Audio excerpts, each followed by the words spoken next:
All right, thank you for that, Mike. Good to know. Got to be careful out there. Well, a new study finds people in their 40s are carrying more credit card debt than any other group, and the average person in this bracket has about $7,600 in debt. And finance professor Dan Rocatto has some advice on managing the family budget while balancing credit card debt at the same time. Good morning, Dan. Thanks for joining us.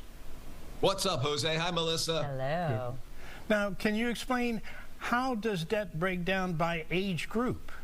Well, pretty poorly, actually. It's high everywhere, Jose. In your 20s, the average credit card debt or credit card debt is about $3 grand.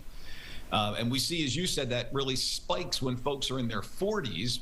But here's the one that troubles me the most, Jose. When folks hit their 60s, they're still carrying about $4,700 on average in credit card debt.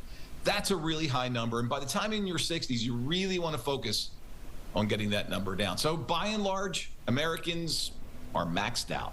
Okay, so let's work on getting that number down then. What do you suggest? Starting now, this summer, what can consumers do to cut it down? Starting today, an avalanche method. We've talked about this before, guys, where you tackle the credit card with the highest interest rate first. So let's say you have a card at 28%, another one at 22%. Focus on the one at 28%. Every dollar you put towards that, guys, you're basically getting a 28% return on your money. That's a pretty good strategy. Ask for a lower rate. Here's a little secret. Call the credit card company. If you've been a good customer, if you've got decent credit, give your card company a call and say, you know what? I think I need a lower rate. What can you do for me? Chances are they'll work with you. And finally, consider a 0% strategy. As crazy as it may sound, open a new card, one of these teaser cards with a 0% rate, transfer your balance over. You will pay a fee, but for the next, say, 12 or 18 months with no interest, you can really do some damage on that balance.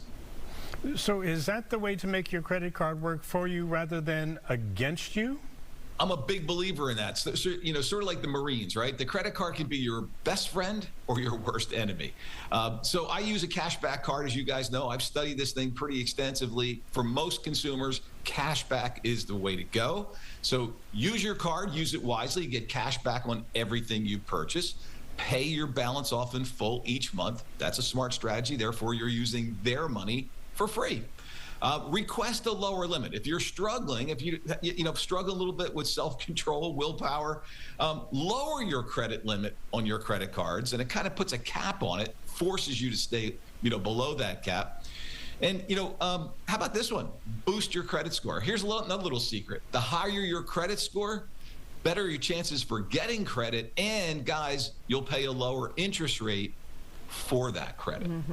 Let's backpedal a little bit here, Dan. Yep. Any suggestions on staying out of the doghouse, so to speak, in the first place, of prevention of not getting to having to owe these credit card companies thousands and thousands of dollars? I'm sure you're going to start with the cuss word that starts with a B, the good old budget. Well, I'll skip that one and I'll go to the other one that starts with a C. Okay. Cash diet. A cash diet. In the old days, Melissa, we used to have this thing called cash. If you ask the average teen or millennial or Gen Z, they don't know what that is anymore. But studies have shown that when you and I as consumers use cash in our daily lives, guess what? We spend less money. So let's go on a cash diet for the next couple of months. Let's do that this summer, and that will really help us when it comes to our credit card debt. Great advice. No more swipe it, please. All right, thanks, Dan. Yeah. Love you guys. Stay cool. All right, you too.